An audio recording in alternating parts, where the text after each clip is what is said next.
Assalamualaikum warahmatullahi wabarakatuh. Alhamdulillahirrabbilalamin. Hari ini kita bertemu kembali dan hari ini kita akan belajar tentang program semester yang merupakan kelanjutan dari program tahunan yang telah kita pelajari sebelumnya. Dan marilah kita mulai pembelajaran hari ini dengan bacaan basmalah bersama. Bismillahirrahmanirrahim. Semoga dengan bacaan basmalah tadi Allah membuka hati dan pikiran kita, memudahkan kita untuk memahami perkuliahan sehingga akan menjadi ilmu yang berkah dan manfaat. Amin Allahumma amin. Siswa dan mahasiswi yang dirahmati Allah, sebelumnya kita harus paham bahwa promes disusun dengan mengacu kepada prota. Artinya prota disusun, selesai, baru dikembangkan menjadi promes. Kemudian poin yang kedua, tujuan dari promes disusun adalah untuk mengetahui suatu KD tertentu akan kita ajarkan kapan, pada bulan apa, dan pada minggu keberapa. Itulah fungsi utama dari promes. Kemudian poin terakhir, bahwa promes lebih rinci bila dibandingkan dengan prota. Kenapa? Karena prota baru menjelaskan berapa jumlah alokasi waktu yang kita miliki selama 1 tahun. Oke, kemudian tahap-tahap penyusunan promes. Yang pertama, kita harus menyiapkan program tahunan terlebih dahulu. Silakan prota yang sudah dibuat untuk disiapkan. Dan yang kedua, salinlah KD dan alokasi waktu pada kolom yang tersedia. Artinya untuk KD dan alokasi waktu kita tinggal menyalin dari prota. Yang ketiga, distribusikan alokasi waktu pada hari-hari aktif untuk setiap minggunya. Untuk hari aktif diisi angka 2 dan hari yang tidak aktif diisi dengan angka 0. 2 di sini maksudnya adalah 2 jam pelajaran atau 1 kali tatap muka, dan 0 di sini maksudnya adalah pada hari tersebut kita tidak ngajar. Oke. Dan yang keempat, setelah angka pada alokasi waktu telah terbagi habis, maka pindahlah pada baris berikutnya.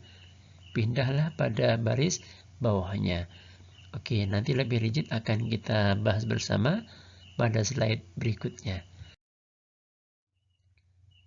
Kemudian, tahap penyusunan promes yang kelima adalah perhatikan kapan pembelajaran dimulai dan berakhir. Sebagai contoh, untuk semester gasal biasanya dimulai pada bulan Juli minggu ketiga dan berakhir pada minggu keempat. Kemudian, di mana bulan Desember? Desember itu biasanya dilaksanakan ujian akhir semester. Sehingga pada bulan Desember sudah tidak ada pembelajaran lagi, sudah tidak ada tatap muka. Pembelajaran telah berakhir pada bulan November. Biasanya seperti itu. Kemudian, untuk semester genap dimulai pada bulan Juli dan berakhir pada bulan Mei. Sementara bulan Juni di situ dilaksanakan ujian akhir semester. Kemudian poin ke-6 dalam tahap penyusunan promes adalah setelah selesai mendistribusikan alokasi waktu pada minggu ke-1, 2, 3, 4, dan 5 untuk setiap bulannya, cross-check kembali dengan kalender pendidikan.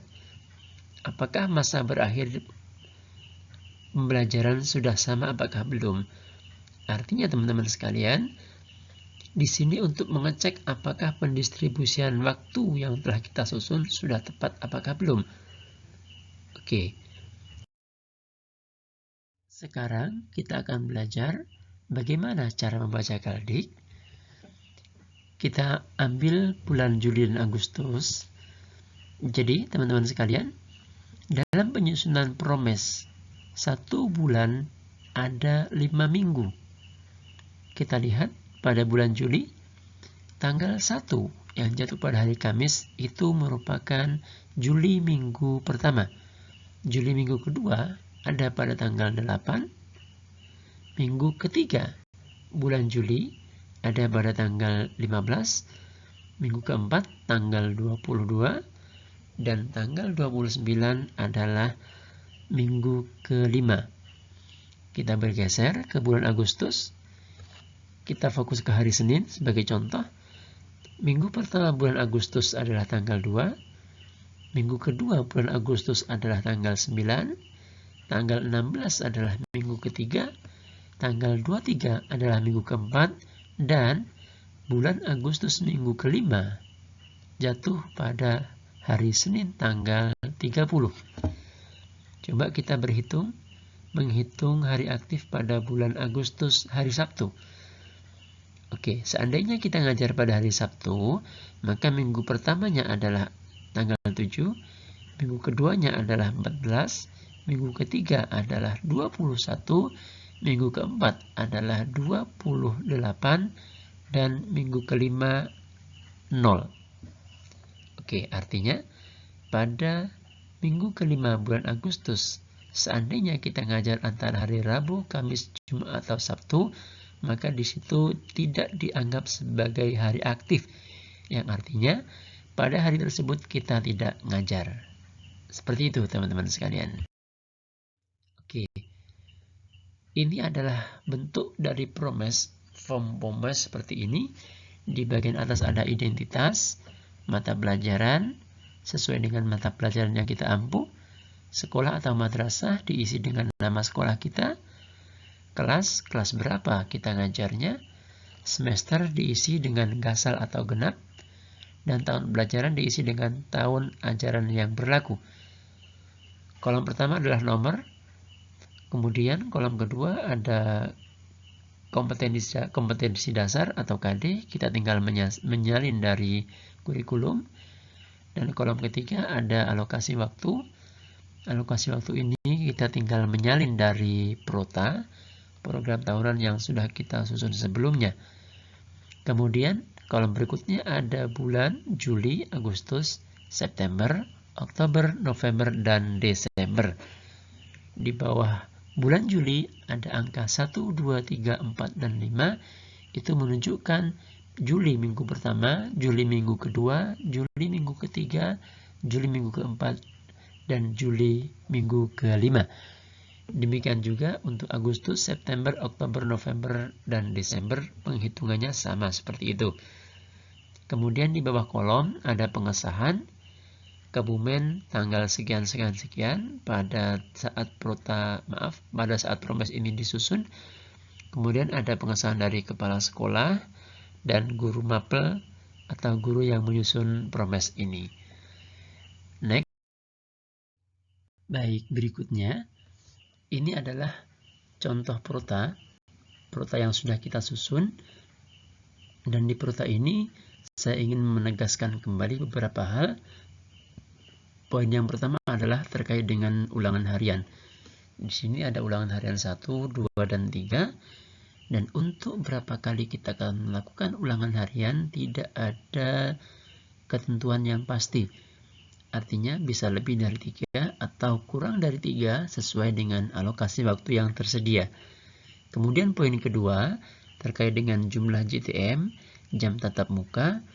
Di sini tercantum ada 40, dan angka 40 ini bisa bertambah ataupun berkurang sesuai dengan jumlah perhitungan waktu yang sudah kita lakukan. Jadi sekali lagi, angka 40 bukan angka yang pasti, tapi angka ini sesuai dengan jumlah alokasi waktu yang telah kita hitung. Oke, kemudian teman-teman sekalian, ketika kita sudah punya prota seperti ini, maka kita akan menyusun promes. Oke, bentuk promesnya adalah dari prota tadi kita akan belajar menyusun promes. Kita langsung fokus ke kolom pertama, ada KD di sana. KD ini kita tinggal menyalin dari kompetensi dasar yang ada di kurikulum. Kemudian untuk kolom kedua, alokasi waktu. alokasi waktu ini kita tinggal menyalin dari alokasi waktu yang sudah kita tetapkan di Prota. Dan untuk bulan Juli dan seterusnya, di bawahnya ada angka 1, 2, 3, 4, 5, itu merupakan petunjuk untuk Juli minggu pertama, Juli minggu kedua, Juli minggu ketiga, Juli minggu keempat, dan Juli minggu kelima. Oke, kita akan mendistribusikan alokasi waktu untuk bulan Juli. Nah, teman-teman sekalian, dalam menyusun promes ini silakan kalian fokus kepada harinya masing-masing. Artinya, untuk kelas 7 fokus ke hari Senin, kelas 8 fokus ke hari Selasa, kelas 9 fokus ke hari Rabu, Kamis untuk kelas 10, Jumat untuk kelas 11, dan Sabtu untuk kelas 12. Saya akan mencoba menjelaskan bagaimana penyebaran waktunya. Saya akan ambil contoh untuk kelas 9, hari Rabu. Jadi di sini hari Rabu minggu pertama, angka 30 kecil ini, ya, ini menunjukkan Juli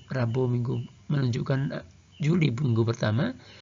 Angka 7, Juli minggu kedua, tanggal 14, Juli minggu ketiga, tanggal 21, Juli minggu keempat, dan 28 adalah Juli minggu kelima. Oke, kita akan menyebarkan waktu ini. Nah, di materi pertama, kita punya alokasi waktu sebanyak 8 jam tatap muka atau 4 pertemuan.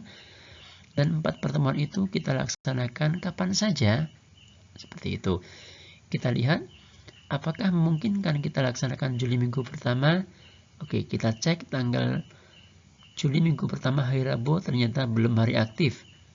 Maka Juli minggu pertama kita kasih tanda X, tanda silang. Itu menunjukkan bahwa Juli minggu pertama kita belum melaksanakan tatap muka. Kita bergeser ke Juli minggu kedua. Juli minggu kedua untuk hari Rabu, untuk kelas 9, tanggal 7. Tanggal 7 masih berwarna merah, artinya pada Juli minggu kedua kita belum melaksanakan pembelajaran.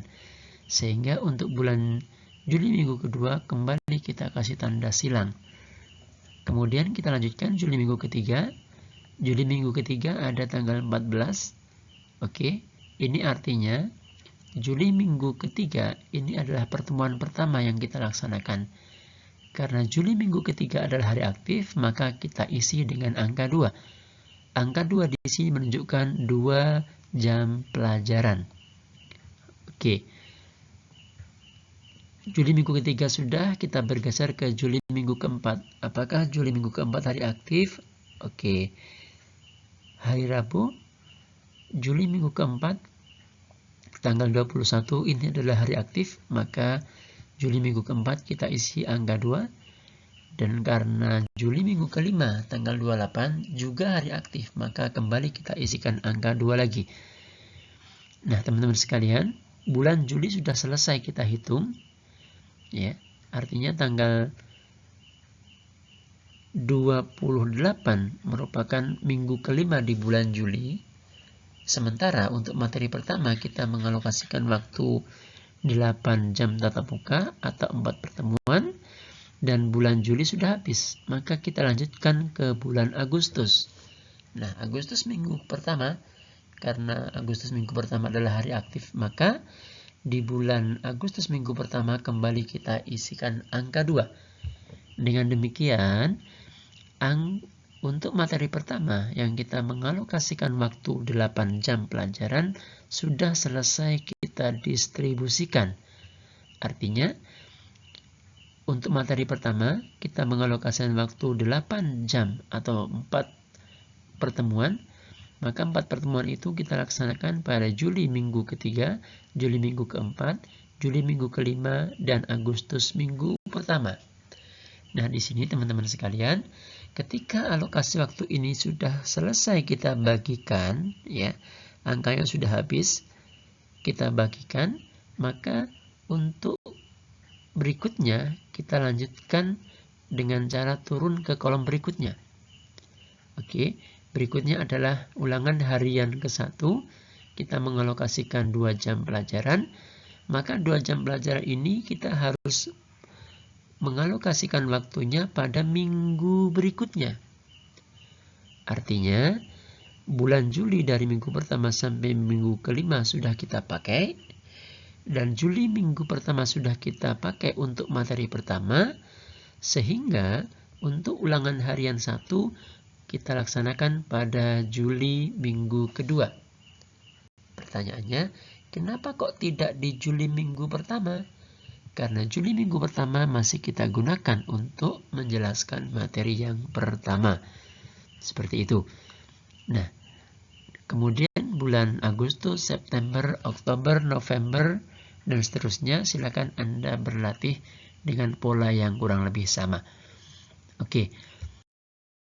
Kemudian saya akan langsung bergeser ke bulan terakhir. Ya, bulan terakhir kita lihat di sini adalah bulan November. Nah, teman-teman sekalian, saya langsung ambil contoh saja. Ya, bulan November. Karena tadi saya ambil hari Rabu, kembali saya lanjutkan. November untuk hari Rabu, minggu pertama, tanggal 3, minggu kedua, tanggal 10, minggu ketiga, tanggal 17, minggu keempat, tanggal 24, dan minggu kelima kosong. Nah, di sini kita lanjutkan. Minggu pertama ini adalah hari aktif, maka di sini kita isi angka 2. Minggu kedua kembali hari aktif, minggu keempat adalah hari aktif, ya, dan minggu kelima adalah hari yang tidak aktif. Artinya di November minggu kelima kita tidak melaksanakan pembelajaran. Nah, teman-teman sekalian, di sini untuk bulan terakhir ini bisa kita gunakan untuk mengetahui apakah pembagian waktu yang sudah kita lakukan sudah benar apakah belum. Kita cek di kalender bahwa pembelajaran berakhir pada November minggu keempat. Oke, karena November minggu kelima tanggal 29 dan seterusnya ini sudah dilaksanakan penilaian akhir semester. Sehingga pembelajaran harus berakhir pada November minggu keempat. Kita cek dan kita penghitungannya sudah tepat di sini, ya. November minggu keempat kita sudah selesai melaksanakan pembelajaran, sehingga untuk November minggu kelima dan seterusnya kita sudah tidak ada lagi tatap muka. Seperti itu teman-teman sekalian. Jadi sekali lagi saya tegaskan bahwa jumlah angka yang terdapat pada alokasi waktu ini harus kita habiskan dalam satu baris. Ya, contoh, ini untuk 12 jam pelajaran. Di sini dilaksanakan pada Oktober minggu keempat, Oktober minggu kelima, November minggu pertama, November minggu kedua, November minggu ketiga, dan November minggu keempat. Ini satu baris ya. Oke. Demikian cara penghitungan untuk pembagian alokasi waktu dari bulan Juli sampai bulan November. Alhamdulillahirrabbilalamin, kita sudah menyelesaikan pembelajaran terkait tata cara penyusunan promes, dan sekarang saya minta untuk berlatih, untuk belajar, untuk praktik menyusun promesnya masing-masing, dan tugas ini bersifat individu. Anda punya waktu 1 minggu ke depan untuk menyelesaikan, dan kita juga punya grup WA untuk berdiskusi, sehingga apabila Anda dalam mengerjakan ada hal yang kurang jelas, ya, bisa ditanyakan, bisa kita diskusikan bersama di grup yang telah tersedia. Dan terima kasih atas partisipasinya teman-teman sekalian. Selamat belajar. Semoga yang kita belajar di hari ini menjadi ilmu yang berkah dan manfaat. Amin Allahumma amin. Saya tutup. Wallahul muwaffiq ila aqwamit thoriq. Wassalamualaikum warahmatullahi wabarakatuh.